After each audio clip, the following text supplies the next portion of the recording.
I met a gypsy. We put up the clip yesterday. I had no idea that you guys didn't get prize money. Yeah. Zero. Got world champion MX2. 0. So we put out a clip.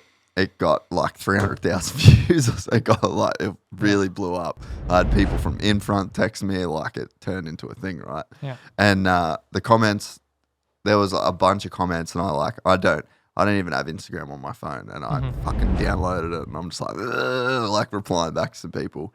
But so the people's argument is, well, it's a professional series. The riders get paid by the teams, blah, blah, blah, blah.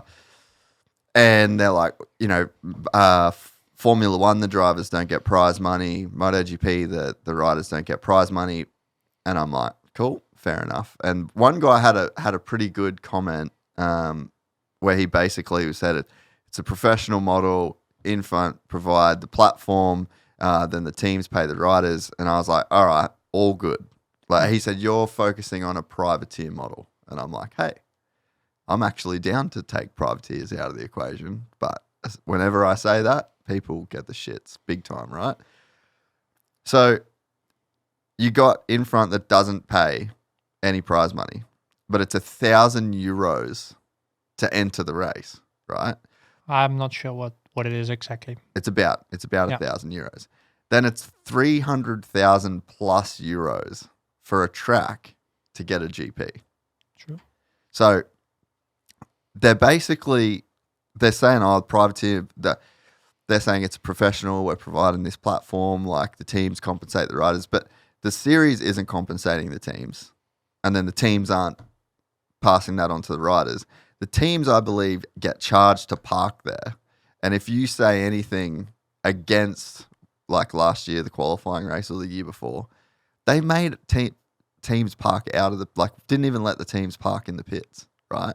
So there's this problem where you've still got a privateer model because you've got 40 guys in both classes.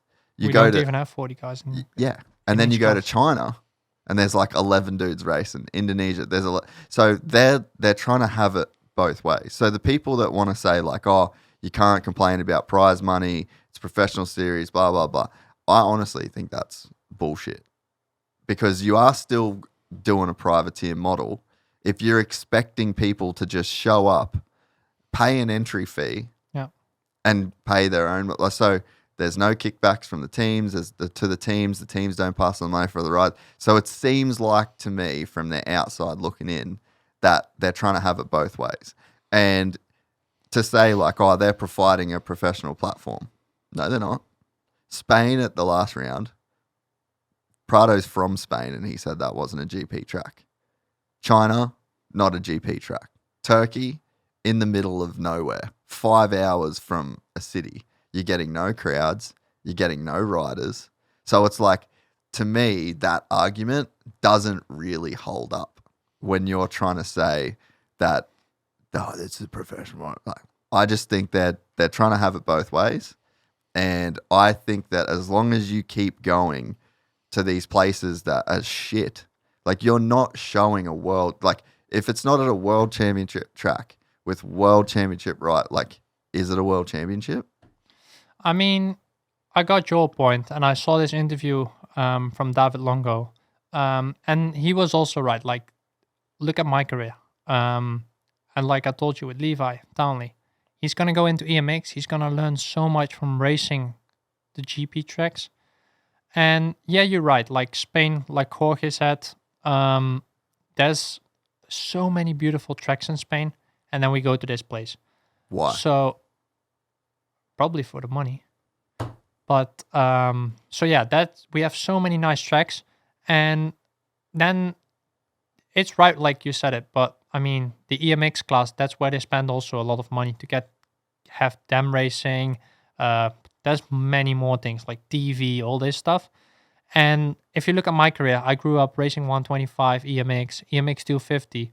So he's right about like the development from the riders, which they also providing and helping out. But then, like you say, of course, it's tough for a privateer to race, of course. It's expensive. Yeah. Yeah, so I guess I just wanted to, I guess, have like a bit of a more nuanced conversation around it because it's like that was just a 1 minute clip Hmm. where we were just like essentially reacting to Yeah. no prize money, you know? So it's like it just didn't really give a full picture of like, I guess, the point I'm trying to make in a sense. But what, like, would you think like you would like to see anything different from your end as a rider? Yeah, of course. I think they could change the tracks, like you said. Turkey, we're like 5 hours away from Antalya, and then it's crazy. Like there's no public. They're cheering on a local hero, which is racing there, and so of course, they could really change the tracks. I think that some of the tracks they have are not really really good, but then they have some really nice tracks. Like I said, like Levi now, he's gonna grow up here and just have so many experience compared to US. I spoke with Ryan Villapoto the other day. Um, if his kids want to race one day, he's like, I'm not coming to Europe. I'm gonna put them on the EMX 125 250 program because they can learn so much from racing those tracks. And after that, I'll come back to the US and let them race in the US because of all the prize money, all this stuff. Like the riders are better paid here. And so I think they get a lot of experience, but there is a lot of nice tracks, of course, on the calendar.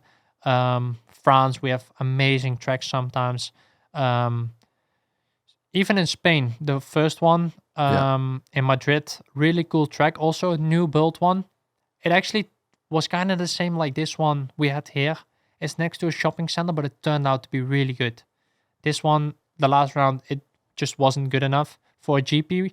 But then, yeah, of course, there's many cool tracks also.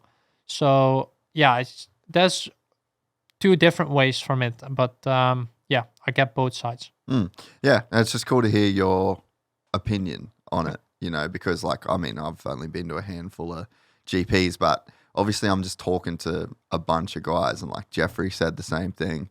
Jorge says the same thing. And it's just like, at some point, I think you have to listen to the guys that have spent so much time in the series, you know what I mean? Yeah, and they're right. Like when you look at the AMA track, it all looks picture perfect. Like the track is perfectly ripped. But that's the thing. EMX races. So on Saturday, we got a lot closer with the track guys this year from MXGP. We have meetings with them. So every weekend they put one MX2 rider, one MXGP rider, and you can go to this guy and they will go to in front at night, talk with them about how the track was today, blah blah. What can we change for tomorrow? And so we got a lot closer with the track guys this year. And I think it helped a little bit. We still need to improve, of course, when you look at the AMAs. But sometimes we're also struggling with the dirt. We have in Europe, where here most of the tracks have so good dirt. But like with watering and all this stuff, they listened a lot better this year. And I think, yeah, this year was a lot better. We had one race where they just overwatered it and they were like, yeah, we pressed the button twice and we couldn't stop this. So, but they've been working better and better on it. And of course, there's still ways to improve it, but it got a lot better. But on Saturday, they just don't have time. They told us a few times now. And it's true. Like they start at 8 in the morning or even 7:30, I think. And it's EMX 125, EMX 250, maybe even WMX. Then it's MX2, MXGP, and they have like a 5-minute break somewhere just to put water, fix one or two takeoffs. Where we, even as riders, like sometimes can go up to the track, like, please fix this takeoff because there's a big sketchy edge in it or whatever. So we will go up to them and they will fix it for us, but they just have like 5-minute breaks where they hardly can do anything on the track. Where at the AMA, it's more spread out. Like they have a little bit more time to work on the track. And that's what I mean with the EMX stuff. It's so packed on the Saturday that they can't do anything on the track. And they just don't have time to prep it. Where it's like EMX. So it's like our free practices. Then we go again, EMX's time practice, WMX time practice, MX2 time practice, MXGP time practice. First moto of the 125s. First moto of EMX 250, and then we go into our qualifying race where it's also like a 5-minute break. So they just water quickly, maybe fix the start. That's where they're going to need dozer for. And then with the Bobcat, they can fix 1 or 2 takeoffs. Yeah. Yeah, and it just doesn't leave time at Nah, all. so, and you just don't have more time because, you can't. We don't have more daylight. Nah, exactly. We don't have more daylight. So, especially on the Saturday, the track can be really gnarly sometimes with qualifying, especially MXGP. EMX won't beat up the track as bad as MX2 will. So sometimes end of the MX GP qualifying, the sun gets low because we just don't have more time. And that's the difficult thing, I think. Yeah. Yeah, and you got to think like if it's $1,000 or €1,000 entry fee, and what in front's going to clip 40,000 euros from entry, like it's a lot of money. Yeah, it's a lot. Like that's also something for privateer. Like I said, it's expensive to race MXGP, and as a privateer, I think it's hard to do a full season because it's hard to even enter. If you would bring this price down, we will have 40 riders for sure. Yeah. Because there's many guys, and sometimes you see this with the EMX guys when they don't race EMX. So that's also the thing. We go to Spain last round, for example. I think EMX 250 was a full gate because they have a bigger chance of winning in the EMX class than in the MX2 class. Yeah. So, of course, MX2, they won't go race MX2 even if they're out of the championship. Why would they go race MX2 and get 15th or maybe have a really good moto and be EMX 250 top 3 race winner, whatever, and be on the same TV, same thing, and be in pictures? So I get it from like the EMX guys when they will choose for EMX 250 weekend compared to an MX2. Yeah, and if you want to have the privateer model, right? So this is where Formula One, it's 20 drivers, Yep. right? 10 teams. And then there's like Ferrari gets a payment no matter what because they're the oldest team. You get a payment per point that you score to the team. The team gives a driver bonus per point, but and you just always have full gates. It's all there's always professionals there. But when you're like you just said with the EMX guys, right? It's exactly what you said. If there's no prize money in the MX2 class and there's no prize money in the EMX class, so you're walking away with the same thing, but the chance of a better result. So that's, I think, the incentive to, if you give people prize money, if you're going to have a privateer model where you're relying on participation, like you're hoping people show up to your race, right? You're not paying anyone to be there. Yeah. You're just hoping that they show up. There has to be like an incentive to do that. And Supercross, for as much as I don't think there should be privateers in Supercross. I think that there should be the top fastest 25, 30 guys. And if you're not in the top 20 during the day in practices, you just don't get to race, right? There should be enough people there that in case someone gets injured or whatever. But it's like, I don't know why we have 120 dudes that fucking can't even triple the triple. Like, they shouldn't be there. But you can be a privateer in Supercross and you can make your money back by getting into the night show. Like, I remember Ty Simmons, you probably never heard of him. It was so funny, actually. It was his first ever race, A1. I think he got 4th in the LCQ. And first time ever racing in America, A1. And he's like all bummed. He's fucking sitting there. And then a dude from the AMA walked up to him and he's like, "Here you go, mate." And he's like, "What's this?" He's like, "Oh, it's your check for 4th in the LCQ." He made like fucking $1,800 or something. He was cheering. But like, and then I got another friend, Cody Mackey, privateer from Australia, right? He came over, just raced a series. He made like 40 grand for the year. Yeah, that's crazy. By just making night shows. The same with Harry Kulas. Yeah. He starts racing here now.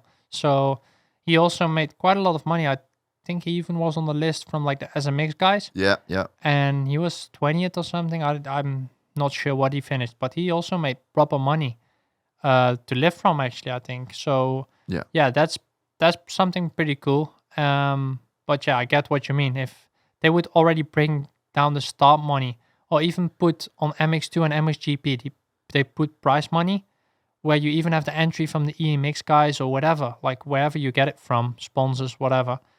But I think they've got plenty. You know, like if you do the I think it's like, let's say if it's just for 20 races, 300,000 euros per race, it's like 6 million euros just from the track fees. That's before you get any of the pay-per-view. Like I pay fucking $300 a year to watch his race. Yeah. You know, like there's just money. Like they're making money everywhere, which they should, for sure. But I also think that there's a cost to doing business, and I don't think that I'm not stressing on you getting paid from the race win. You should. I think that there's an argument to be made for, like, if I'm at my wife, for example, she don't fucking know about motocross. No. First time I ever took her to a race was the LA Coliseum, right? Oh, Deegan won 500 Gs, Jet won 1 million. Yep. That actually made it cool to her. Mm-hmm. She was like, dude, that kid's like 17 and Jet's like 19. And I'm like, yeah, he probably made like fucking 15 mil this year. And for the outside people looking in, it actually makes our sport look better and more attractive. But when you say, oh, no shit, Jorge Prado just won the world title, what's he get for that? 0. Oh, no, it doesn't get anything. It's like, it doesn't even make it look like a professional sport, you know? No. Or even like when you look at Formula 1 guys and all those guys, they just also, I think you get like kind of superstar when you also like make, like people hear like, oh, he's making so much money and all that stuff. And when that doesn't really happen, I think that's also a big difference where motocross is like super underpaid in general. Like we don't get the prize money then, but even like as a rider, you don't get paid that much. So I think this sport, for the things we have to do and have to go through, is really underpaid in general. So yeah, that's something hopefully they can change in the future. But I think that will be tough. Yeah, and I just think that there's like, again, if you're gonna rely, like you're asking people to come to your race. And it shouldn't just be, oh, well, we just fucking put on the best race. It's like, well, it costs a lot of money to come here, you know. And again, I hadn't really thought of the point that you made with the EMX guys, but it's like you're not even incentivizing EMX riders to take the next step in their career. They're just going, They're going to really need a factory team if they want to do the next step, because as a privateer, it's going to be tough to race 20 rounds, especially the overseas one.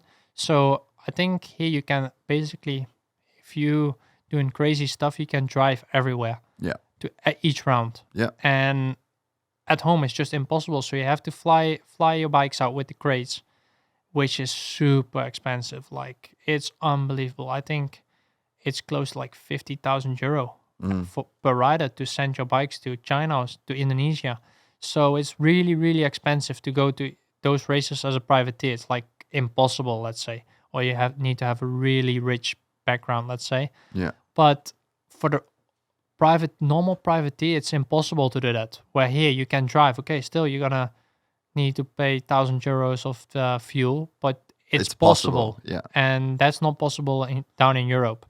But like you said, maybe they should change something with making prize money for the entire field. Even if you get 20th, like get a point, you should get prize money. So like people racing also for their money. And then it also makes more sense to go from EMX 250 class to the MX2 class, where now it's like, I want to shine, I want to be in the picture, and I want to get a factory ride. Why should I go to MX2, have a mega result, and be 15th, where in EMX I can maybe battle for a moto win, and they see still the same guy, and they're like, oh, he can win in the EMX class, so probably he can battle up front in the MX2 class.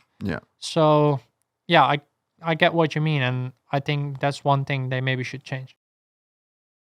If you enjoyed this content, please like and subscribe. And to listen to the full 3-hour podcast, search Gypsy Tales in your favorite podcast platform or click the link in the description below.